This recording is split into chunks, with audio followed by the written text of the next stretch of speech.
আরো বাড়ল এসএসসিতে অযোগ্যদের তালিকায় নাম 1804 থেকে বেড়ে হলো 1806।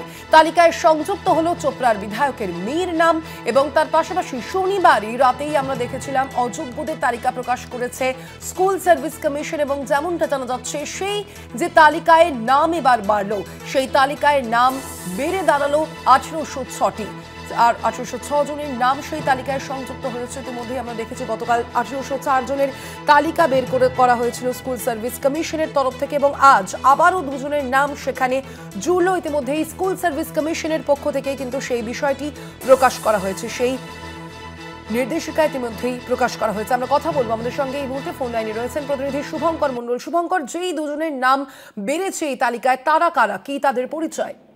দেখো, তোমার জানি কি তার মধ্যে একজন যার নাম রসনারা বেগম, তিনি কিন্তু চোপড়ার বিধায়কের মেয়ে বলে আমরা জানতে পারছি এবং গতকাল মধ্যরাতেরও পরে এসএসসি এই যে অযোগ্যদের তালিকা সেই তালিকা আপডেটেড হয়েছে, অর্থাৎ তাতে নতুন করে দুটি নাম সংযুক্ত হয়েছে। সঞ্চিতা দাস বলে একজনের নাম এবং অপর নাম কিন্তু অবশ্যই রসনারা বেগম, যে কিন্তু চোপড়ার যিনি বিধায়ক রয়েছেন এই মুহূর্তে চোপড়ার বিধায়কের মেয়ে বলে আমরা জানতে পেরেছি। স্বাভাবিকভাবে তাতে শোরগোল পড়ে গিয়েছে, কেননা 1804 জন অযোগ্যর নাম গতকালই সন্ধ্যের পর অর্থাৎ রাত 8টার পর প্রকাশ করেছিল এসএসসি এবং প্রায় মধ্যরাতেরও পর নতুন করে দুজনের নাম তাতে সংযুক্ত হয়েছে, যাতে কিন্তু এই যে চোপড়ার বিধায়ক যিনি রয়েছেন বিগত বেশ কয়েক বছর ধরে তিনি চোপড়ার বিধায়ক পদে দায়িত্বে রয়েছেন, তৃণমূলের বিধায়ক, এবং সেই চোপড়ার বিধায়ক তার মেয়ে রসনারা বেগম, তার নাম তালিকায় তাকে অযোগ্য বলে দেখানো হয়েছে।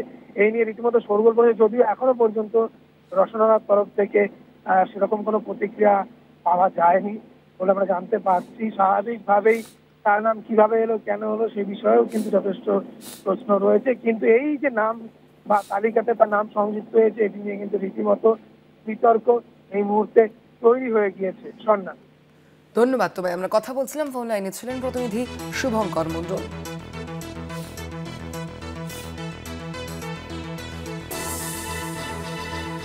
আরো বাড়লো এসএসসিতে অযোগ্যদের তালিকা। আমরা দেখেছিলাম সুপ্রিম কোর্টের যে নির্দেশ ছিল সেই নির্দেশ মতোই কিন্তু 7 দিনের মধ্যেই বলা হয়েছিল সেই তালিকা প্রকাশ করার এবং গতকালই আমরা দেখেছি স্কুল সার্ভিস কমিশনের পক্ষ থেকে সেই দাগি অযোগ্যদের তালিকা কিন্তু প্রকাশ করা হয়েছিল এবং সেখানেই নাম ছিল 1804 জনের এবং আজ সেই নাম বেড়ে দাঁড়ালো, সেই নামের যে সংখ্যা তা বেড়ে দাঁড়ালো 1806, কারণ আরো দুজনের নাম এই তালিকায় যুক্ত হয়েছে এবং সংযুক্ত হয়েছে চোপড়ার বিধায়কের মেয়ে রসনারা বেগমের নামও, এমনটাই জানা যাচ্ছে।